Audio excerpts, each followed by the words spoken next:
easy life, I'll tell you the truth. My wife, she don't help either. My wife keeps me broke, you know that? I mean, when she throws away money, it's ridiculous. I mean, who tips at a toll booth? My wife, I go for a fortune. Every night I eat out, she can't cook. She's the worst cook in the world. I tell you, my house, after dinner, I don't brush my teeth, I count them. You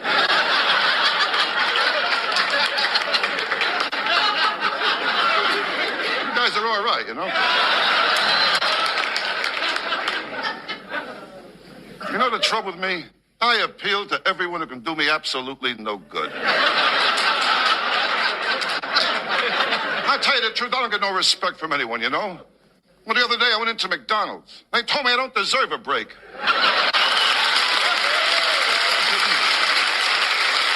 And Burger King, they looked at me too. They said, not your way. No.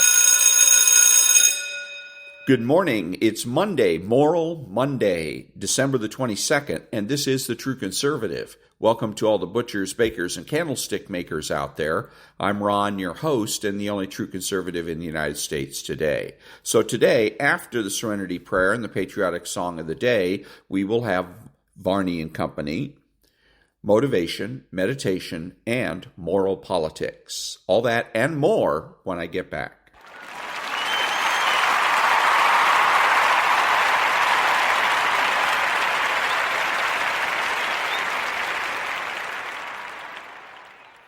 God, grant me the serenity to accept the things I should not change, the courage to change the things I should, and the wisdom to know the difference.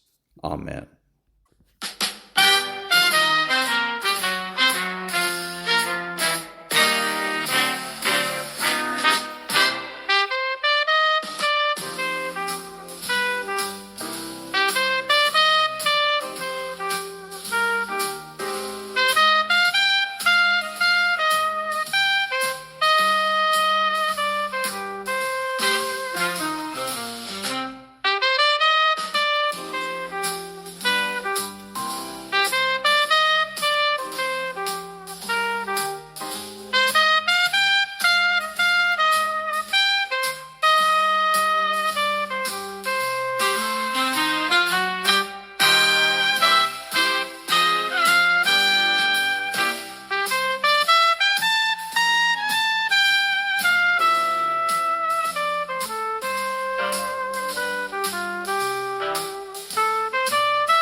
Thank you. Now, Varney and Company.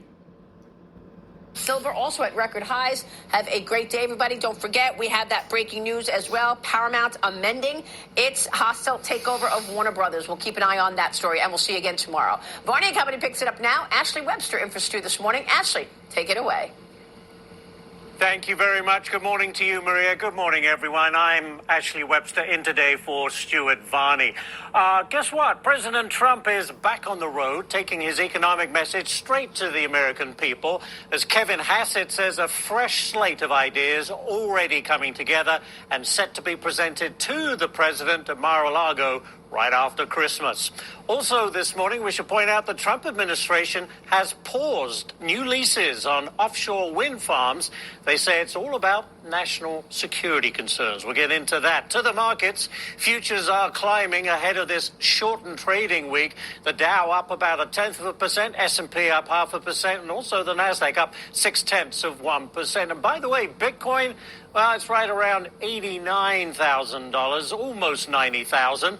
Meanwhile, take a look at gold breaking the $4,400 mark for the very first time. It's at $44.59, up another 1.5%. And by the way, silver also on the rise, up more than 2%. On the show today, U.S. officials now have their eyes on a third oil tanker near Venezuela. President Trump expected to make an announcement on that today. And as a result of all of this, oil prices also rising, up another 2.5% at $58.03 a barrel. Meanwhile, in San Francisco, Waymo resuming service after its driverless taxis stalled for hours during a mass power outage over the weekend. What a mess. And, oh yes, we headed out for the holidays. More than 122 million Americans are on the move in the biggest travel rush of the year. You're going to have some company, in other words. Plus, Zora Mandani marking Hanukkah alongside Jewish actor Mandy Patinkin. We've got it all for you on this Monday, December the 22nd, 2025. Varney and Company, about to begin. And, Stuart Varney is not at work today. What a shock. Nonprofit news now. Back in a minute.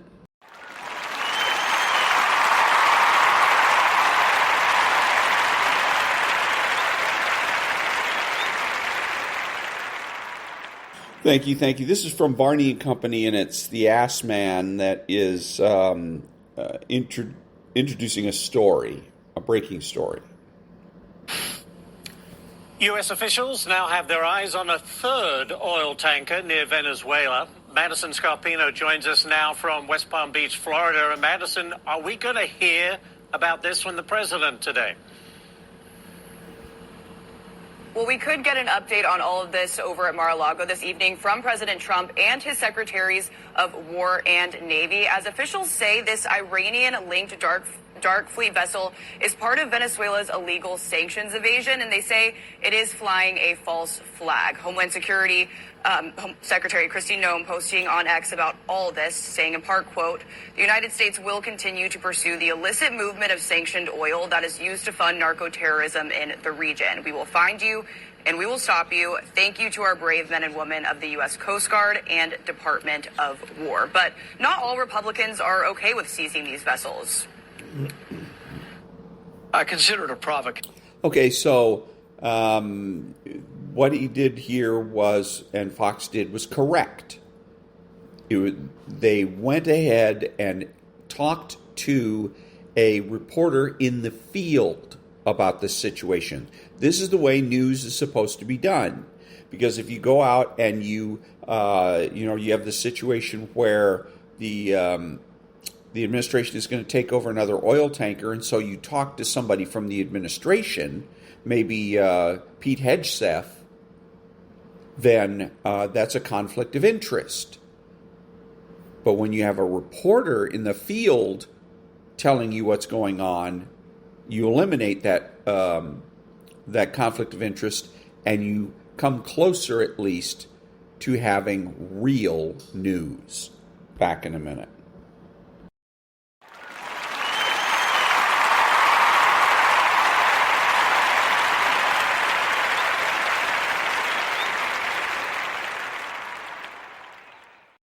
And now, Steve Inman.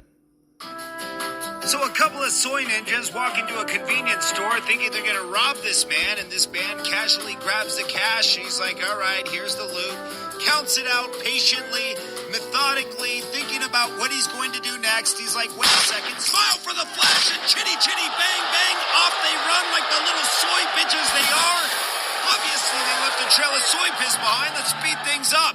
This guy's like, hey, man, wait for the flash. I want you to smile because I want to take your picture. Booyah! Opens fire. He's yelling at me like, hey, where the hell you guys going? The party's just getting started. Get your asses back here. And that was Steve Inman. Back in a minute.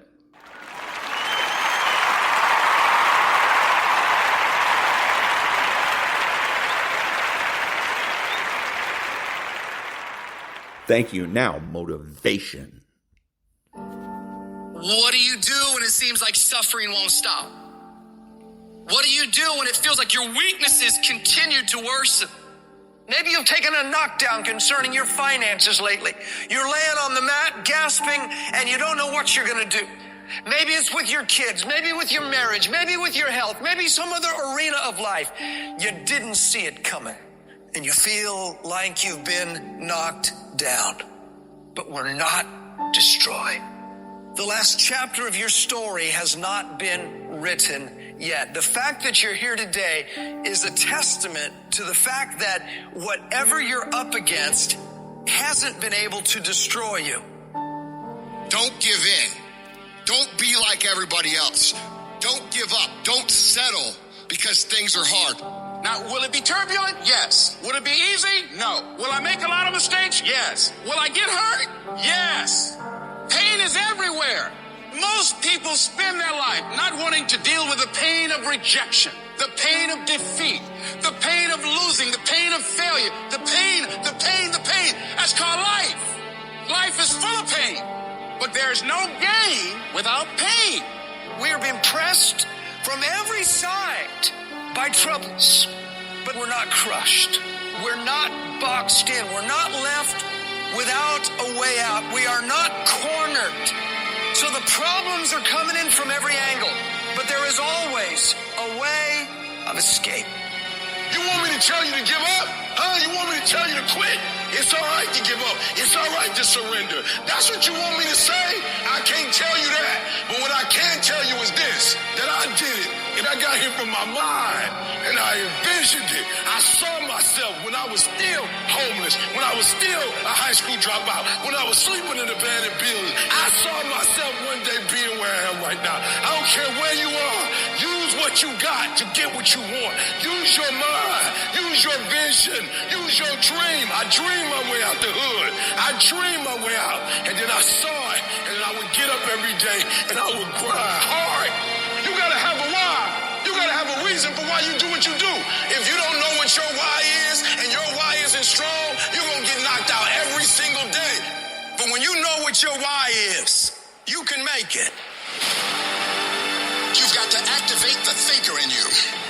Don't allow your emotions to control you. We are emotional, but you want to begin to discipline your emotion. If you don't discipline and contain your emotions, they will use you. What if you lose? What if you fail? What if things don't work out? So what? It's not about the goals that you reach. It's about what you become in the process. That's what it's about. 50% of winning is showing up for the fight. The fight is half over when you show up. You will never win a fight you don't show up for. I'm showing up for the fight. Here I am, ready for duty. I'm going to face this head on and let the chips fall where they may. Every one of my successes is stacked on top of failures. The joy is not in the success. The joy is in trying. The joy is in the process. That I'm going to keep working. I'm going to keep going at it. See, failure is forming my future. Failure is just another peg in the ladder for me to go higher. It's been rough. It's been hard. But I made up in my mind that I will get a reward for the pain that I go through. You will not stop me. It's hard. I know it's hard, but do it hard. The greatest test is in transition. If you are being tested, you are in transition. And you got to get it in your brain that where you are right now is not the end. It's just a transition. Stop letting stuff derail you. Stop getting stuck. Every time life don't go your way, stop quitting. Stop giving up. Keep fighting in the midst of the struggle. Keep fighting. Keep thinking positive. You only lose when you quit. You got to put up the dukes, baby. And you got to be willing to fight that thing out. If you would be willing to fight your way through this battle, fight your way through cancer, fight your way through that academic struggle, fight your way through divorce, fight your way through that singing career, fight your way through boxing, fight your way through football. I'm telling you, at the end of the fight is going to come victory. Recycle your pain. You can decide the shape, the form. You can decide the product that comes from your pain. And maybe you've been knocked down in your life and it seems like, hey, the fight is over. It is not over if you've been knocked down. It's only over if you quit. We may be knocked down, but we're never knocked out. We get up again and we keep going. If you make the decision to get up one more time, I'm telling you, you will win the fight. And that was a little bit of motivation. Back in a minute.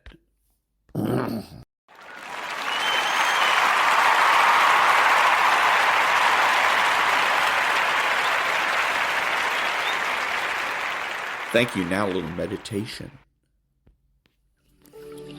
Hello, beautiful soul.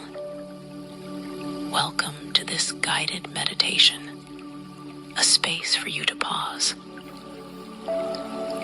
reconnect, and nurture your mind, body, and soul. Take a moment to settle into a comfortable seated position. Close your eyes gently. Bring your hands together at your heart center.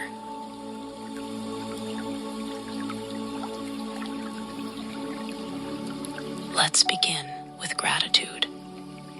Quietly think of the blessings in your life today. You might say to yourself, I am grateful for this fresh new day. I am grateful for the gift of life. I am grateful for the people I love and who love me. I am grateful for the sun, the earth beneath my feet, and the air I breathe.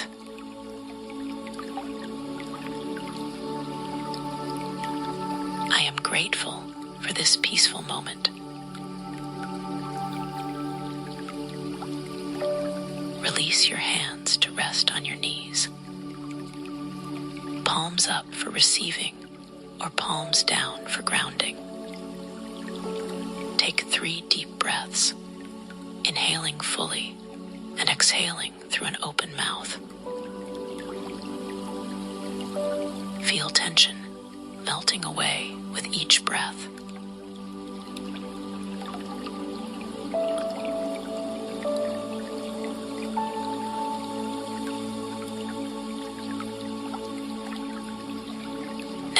Close your mouth and let your breathing flow naturally through your nose.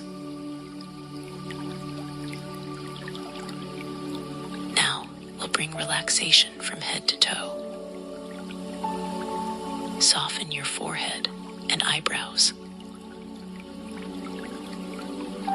Release the small muscles around your eyes. Drop your shoulders away from your ears. Relax your arms, your hands, and each fingertip. Soften your heart space. Release your belly. Unwind your hips, thighs, and knees. Relax your calves, ankles, feet, and toes.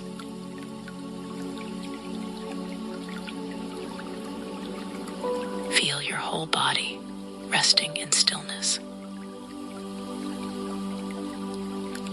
Notice your breath slowing down naturally.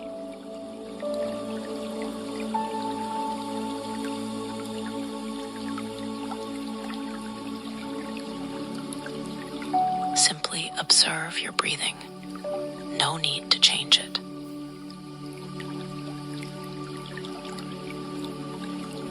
If thoughts come in, notice them without judgment. Imagine them as clouds drifting across a wide sky, arriving, changing shape, and floating away.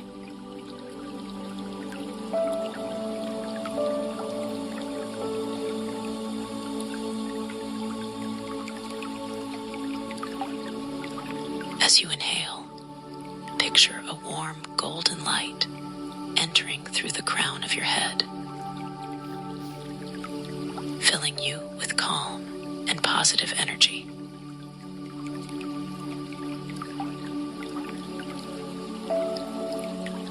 As you exhale, feel that light flowing through your body.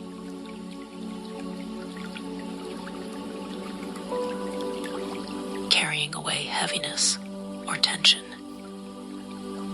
releasing it through the tips of your toes. Breathe in love and vitality. Breathe out anything that no longer serves you.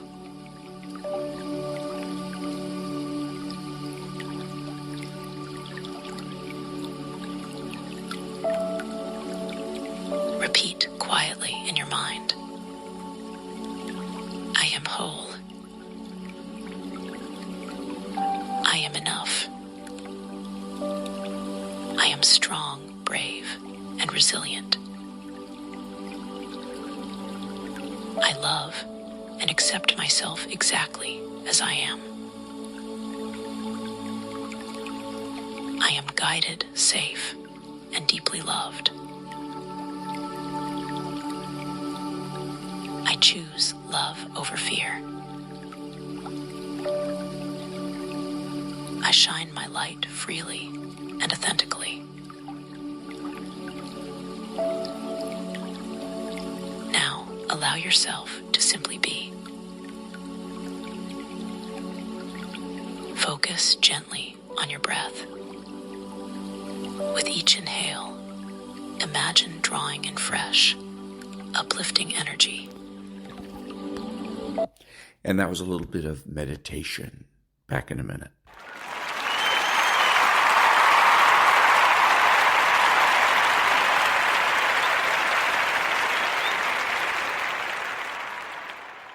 Thank you. Now, Candice. 10 millions. 10 millions de vues. 10 millions de vues. Donc en fait, ils ont une facture à la fin du mois. Moi, je fais que bloquer des gens. Donc il y a 59 commentaires seulement. Sur 10 millions de vues. 638 partages. Et 55 700 j'aime. Voilà. Je vous le dis, vous savez pas calculer. Voilà. Les vraies vidéos, les gens qui n'achètent pas des followers, qui donnent des contenus à leur communauté, qui sont, exactement, c'est la corruption, qui donnent un contenu à leur communauté, à leurs vrais followers. Et pourquoi moi j'ai une force de frappe? Parce que j'ai des vrais followers. J'ai des vrais followers, c'est pour ça que je ne fais aucune collab avec personne à part moi-même et, mes collections et mes consultations. Parce que je ne veux pas faire partir de cette race. Je vous le dis clairement. Donc, moi, je dévoile la fraude de ces gens-là. Que quand vous voyez qu'ils ont pris 45 000 ou 50 000 followers en 2 semaines, c'est du foutage de gueule, et qui sont partagés sur chaque réel tous les 5 jours, qui fabriquent, parce qu'ils n'ont absolument rien à foutre de leur communauté quand ils sont dans une cabine d'essayage pour montrer 3 t-shirts et 2 pulls, et vous allez pleurer. And that was Candice. Back in a minute.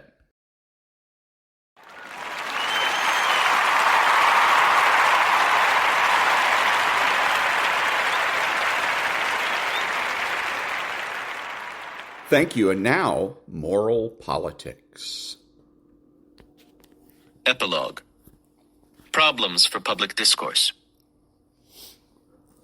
Public political discourse is so impoverished at present that it cannot accommodate most of what we have been discussing here. It has no adequate moral vocabulary, no adequate analysis of our moral conceptual systems, no way to sensibly discuss the link between the family, morality, and politics, and no way to provide an understanding of why conservatives and liberals have the positions they have. But the problem with public discourse is even deeper than that. Suppose the central theses of this book are correct, namely, political policies are derived from family-based moralities. Those family-based moralities are largely constructed from unconscious conceptual metaphors. Understanding political positions requires understanding how they fit family-based moralities. Conservative and liberal political positions are impossible to compare on an issue-by-issue basis. Instead, understanding a political position on an issue requires fitting into an unconscious matrix of family-based morality. The positions are impossible to compare because they presuppose opposite moral systems. There are no neutral concepts and no neutral language for expressing political positions within a moral context. Conservatives have developed their own partisan moral political concepts and partisan moral political language. Liberals have not. The best that can be done for the sake of a balanced discourse is to develop a meta-language, a language about the concepts and language used in morality and politics. These theses are inconsistent with the very format of news reporting and political discussion in the media. They are also inconsistent with traditional liberal assumptions about political discourse. There are many reasons for this. First, news reporting assumes that concepts are literal and non-partisan. But concepts, and the language that expresses them, are typically partisan, especially in the moral and political spheres. The who, what, when, where, and why of news reporting just does not capture the complex partisan differences in metaphorical conceptual structure that lie behind the political positions of conservatives and liberals. Second, it is assumed that the use of language is neutral, that words are just arbitrary labels for literal ideas. But in morality and politics, that is rarely true. Language is associated with a conceptual system. To use the language of a moral or political conceptual system is to use and to reinforce that conceptual system. Third, news reporting is issue-oriented, as if political issues could be isolated from the moral matrix in which they are embedded. But political issues are rarely, if ever, isolatable from their moral matrix. Fourth, the very concept of a traditional debate is at odds with the theses of this book. A debate, by its very nature, combines literalness with issue orientation. A debate is defined in terms of an isolated issue, like abortion or the balanced budget amendment, which, it is assumed, can be discussed fully and adequately using literal concepts, literal language, and neutral forms of inference. None of this is true. It is also assumed that the terms of the debate are commensurable, that the debaters are in the same conceptual universe. With respect to conservative and liberal politics, this too is false. Fifth, because language is assumed to be neutral, it is assumed that it is always possible to report a story in neutral terms. But that is not true. To report a story in the language and conceptual system of conservatives is to reinforce and thus give support to the conservative worldview.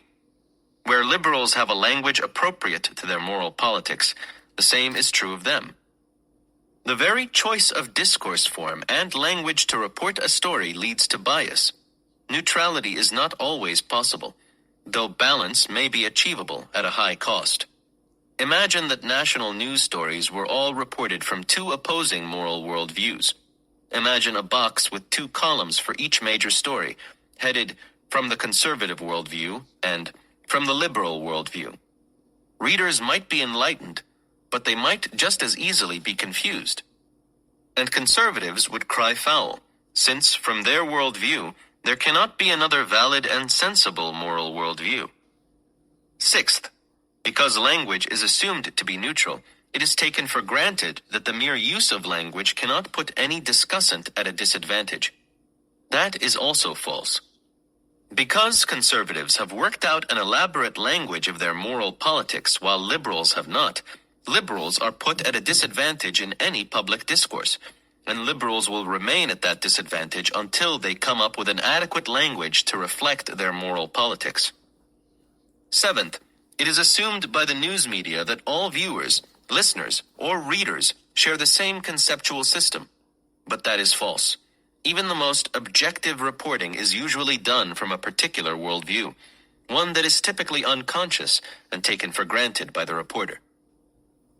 Eighth, The very nature of political discourse in this country makes it difficult to discuss the relationship between morality and politics at all.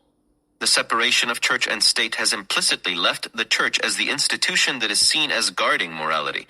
It has been assumed that all political discussions are issue-oriented and morally neutral. Once one brings morality into issue-oriented discussion, the whole matter of legislating morality is brought to the fore. Conservative support by right-wing churches raises the messy question of how one can discuss morality while maintaining the separation between church and state. Morality is too important to be left to churches.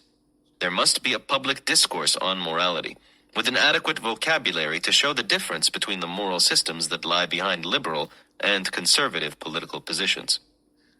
Ninth, liberalism itself has a view of discourse that puts it at a disadvantage. Liberalism comes from an Enlightenment tradition of supposedly literal, rational, issue-oriented discourse, a tradition of debate using neutral conceptual resources. Most liberals assume that metaphors are just matters of words and rhetoric, or that they cloud the issues, or that metaphors are the stuff of Orwellian language. If liberals are to create an adequate moral discourse to counter conservatives, they must get over their view that all thought is literal, and that straightforward, rational, literal debate on an issue is always possible. That idea is false, empirically false, and if liberals stick to it, they will have little hope of constructing a discourse that is a strong moral response to conservative discourse. In short, public discourse as it currently exists is not very congenial to the discussion of the findings of this study. Analysis of metaphor and the idea of alternative conceptual systems are themselves not part of public discourse. Most people don't even know that they have conceptual systems, much less how they are structured. This does not mean that the characterizations of conservatism and liberalism in this book cannot be discussed publicly. They can and should be. What requires special effort is discussing the unconscious conceptual framework behind the discussion. Thank you. And so is George Lakoff, Moral Politics, How Liberals and Conservatives Think, Chapter 24.